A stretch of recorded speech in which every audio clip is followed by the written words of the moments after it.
All right, Shalom. First off, and give all praises, honor, and glory to Yahweh, Bahashem, Yahweh Shah, Bahashem HaKakodash.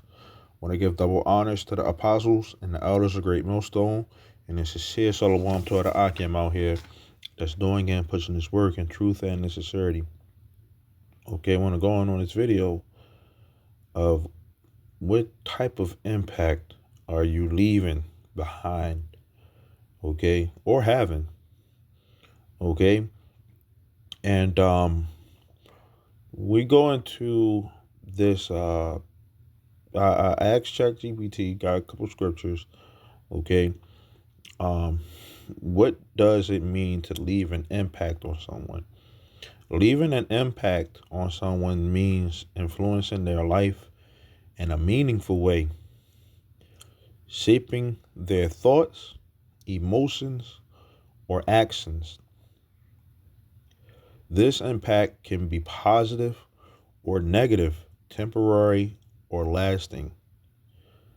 It often involves inspiring, encouraging, or challenging someone to grow, change, or see things differently. Okay, ways to leave a positive impact: encouragement and support, helping others believe in themselves or overcome challenges. Okay, acts of kindness, small or big gestures that make a difference in someone's life. It says teaching and mentorship, sharing wisdom, skills, or experiences that guide someone's journey. Being a role model, living in a way that inspires others to follow your example. As example, emotional connection, offering love, understanding, or a listening ear that deeply affects someone.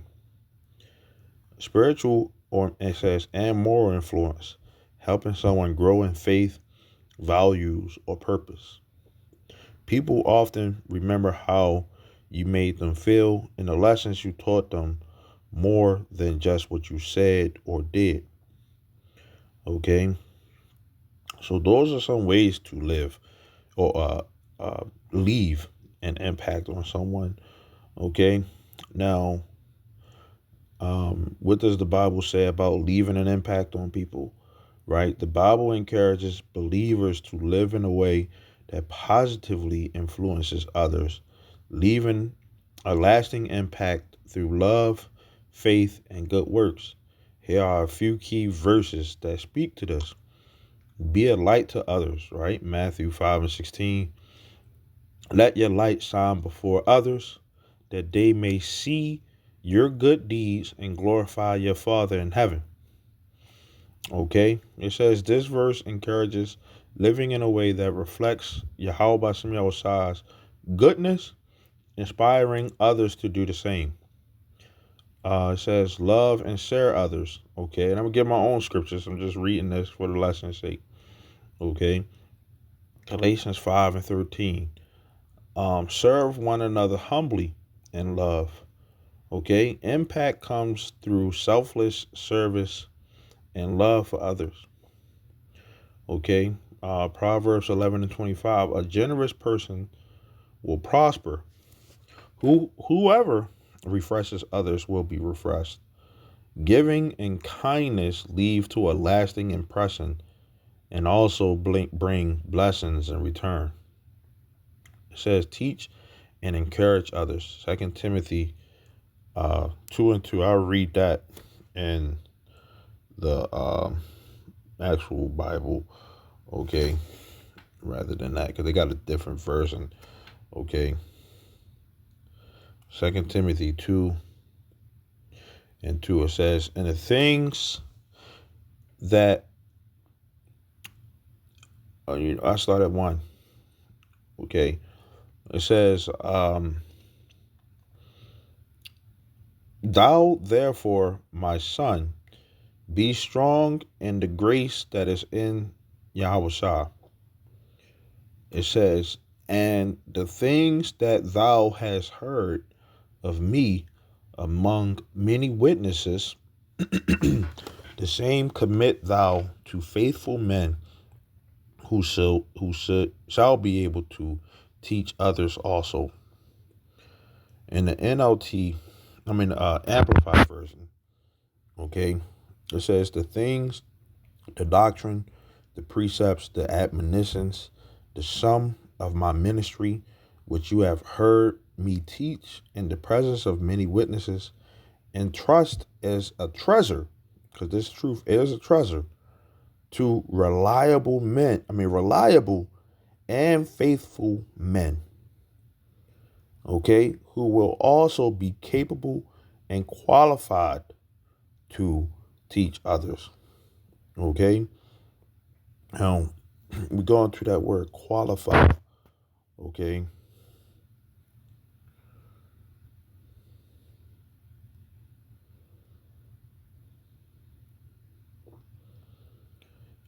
And it says, be entitled to a particular benefit or privilege by fulfilling a necessary condition, okay? Be officially recognized as a practitioner of a particular profession or activity by satisfying the relevant conditions or requirements, typically by undertaking a course of study and passing examinations, right? In this truth, Yahweh Shem Yahushua, okay, he looks at everything, okay? And, this truth requires, you know, studying to show yourself approved, okay? And when you are put on the trial, okay, or you are being examined, okay, to see whether or not you can, get through some type of hardship, okay, that's because the Lord qualified you. Because, in being in this faith for years, okay, you're gonna you if you've been in this faith for a while, okay, being a part of brotherhood, being around brothers, okay, that's one of the reasons why it's important to stay in this faith, because the impact that it has, being in this profession that is professional, the real men of the Lord, okay. This is act. We got to be active in this thing, okay. There are conditions and requirements that you know come with staying in this faith, okay, and that can go a long way with the other brother who you are leaving that impact on, okay, because we're teaching, okay, it says two reliable and faithful men who will also be capable and qualified to teach others, okay, because there's certain conditions that got to be met, okay, to have this impact that we are having, and eventually the impact that we are going to have, okay, on the elect, okay, is going to be made prevalent, okay. It's going to be you won't be able to deny it, okay. The impact is going to go through the whole entire world, okay. But the thing is that the impact starts with us individually. If we have the elect, you know, we you know, rehearsing righteous acts, we're doing what's inside of these scriptures, okay. We, if it's of the Lord, we will remain, right? So we want to be able to remain and stay, in this truth, okay, until the very end, okay. Um, Continuing on, okay, leaving an impact, okay. Um, It says, leave a spiritual legacy. Proverbs 22:1. A good name is more desirable than great riches. To be esteemed is better than silver or gold. Your character and reputation leave a lasting impact on others than material success. One of the things that sparked my interest in doing this video, you know, is for the elder brother, BARAK GABAR, and the impact, that he had on my life, you know. Um, I remember the first time meeting the brother, you know, which I met him a couple of times, you know, and first time meeting the brother, me being a, you know, uh, newer brother in the faith, the brother, like it was like the brother already knew me, you know, and I remember, I would talk to him about, like the first time I talked to him, was talking about, personal things that I was going through with other, brothers that, aren't, with us anymore. Okay. Um, we was talking about a lot of different things, you know, but, just the first conversation, with the brother. Okay. Um, I was talking about personal things, you know, and the brother had a very positive mindset towards, the situation, you know, and uh, we don't know what brothers go through personally for the most part on, but for a brother, you know, to have the mindset of, remaining positive, thinking clearly, showing the love, the appreciation, you know, that goes a long way, you know, and uh for the brother, to have love, you know, to someone, you barely even know him. We teaching the word for Yahweh Bashem Shah, but that's something that just me, myself personally, I look at, you know, and it's like, dang, like what, what's up with this brother? Like, with the love, because coming from, growing up, it's like you rarely see a lot of people who really show love, you know. Some people got the tough guy persona. It's cool. I'm not saying that, you know, uh, it's not needed to a certain degree, you know. But the love and the impact that we have on another brother can go a long way, man. And one of the uh things that I was thinking about was uh I said explain more about the impact Jonathan left on King David's life. Because King David, once Jonathan, had passed away, you know, he wanted to bless his lineage, you know? Um right here it says Jonathan, the son of King Saul, had a profound impact on David's life, shaping his journey in several key ways. Deep and selfless love or friendship. Jonathan and David shared one of the deepest friendships in the Bible, right?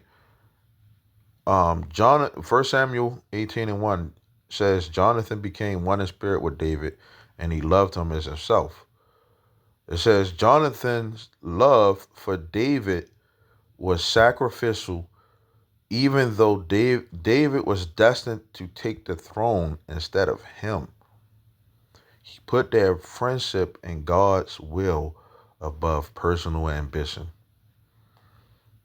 Jonathan's father, King Saul, was pissed off about King David, you know, but his son, who is of the house of David, Okay, he was supposed to be next in line to be king once his father passed away. You know, but King David was, chosen by the Lord to be next in line. If Jonathan was carnal, he would have been, mad. If he just wanted the personal ambition of being king and, the hatred and all that stuff that comes along with it, he would have been seeking King David's life as well. But he protected King David a lot of times, you know, because of the impact that he had on him. Okay? That impact, man, that you leave on another person, man, could save your life. You know? He, like I said, he saved his. Okay? Protection from Saul's wrath. As I just said, Jonathan risked his own life to protect David from his father. King David, King Saul, who saw David as a threat, 1 Samuel 19, 4 through 5, records Jonathan advocating for David, saying, "Why then would you do wrong to an innocent man like David by killing him for no reason?" Without Jonathan's intervention, David might have been killed. His actions helped David survive to fulfill Yahweh Shai's plan. It says, strengthening David's faith. At a crucial time when David was running for his life, Jonathan sought him out to encourage him. Okay, 1 Samuel 23 and 16 through 17 says, Jonathan went to David at Horesh and helped him find strength in Yahweh Shai. Jonathan reminded David of Yahweh Shai's promise that he would be king, strengthening his faith and courage. Like, come on now. Like, come on. Like, you can't make this stuff up, man. You know? Like, you know his father trying to kill him. This man, you don't know what he's actually thinking in his spirit, because King David was very humble, but that the Lord put the spirit on him to have that love for one another, you know, and it strengthened him. He strengthened him, okay, and that probably went a long way, man. For King, it did go a long way for King David. It did go a long way. A model of true loyalty and humility, as Saul's son, Jonathan was the rightful heir to the throne, yet he accepted David as God's chosen king.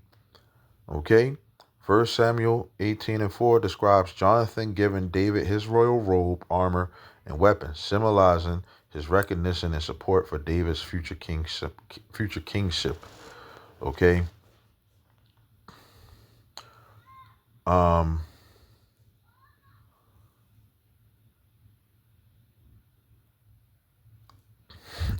5.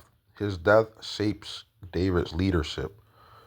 Jonathan's death in battle, 1 Samuel 31 and 2, deeply grieved David, who lamented in 2 Samuel 1 and 26. I grieve for you, Jonathan, my brother. You were very dear to me. Your love for me was wonderful, more wonderful than that of women. And a lot of people want to be on some, weird shit when they, hear that,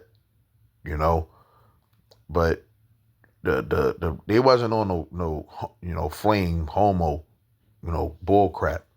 Okay. It says this loss left a permanent mark on David, influencing his sense of loyalty, justice, and leadership. Later, he honored Jonathan's lineage by showing kindness to Mephibosheth. Okay. Mephibosheth. Okay. Jonathan's son. Okay. Jonathan's lasting impact. Jonathan's unwavering loyalty, encouragement, and faithfulness helped David endure hardship and fulfill his destiny. His friendship exemplifies true love, sacrifice, and faith in Yahweh Shai's plan. Okay? So the Lord's plan of what he wants, okay, Jonathan was with that. Okay? And when the Lord has a plan for what he wants, okay, his will, Okay, and you're able to see spiritually, you're able to put your personal feelings aside. Okay, you're able to do what the Lord what requires from you, okay, to remain in this thing. That impact that you have on another brother will go a long way. Heck, it'll even go away for a long way for your family. Okay, and that's one of the scriptures that I wanted to get, when it comes down to that, okay, Ecclesiasticus 30 and 1. He that loves his son causes him oft to feel the rod, that he may have joy of him in the end. He that chasteth or chastiseth his son shall have joy in him, and shall rejoice of him among his acquaintance. And one of the things with like the movie Fences, where Denzel, he was harsh, on his son. You know, you're supposed to love your son. You know, but he was harsh on his son. Okay, and but the thing is, afterwards, and it made his son resent his father. You know, big time in that movie.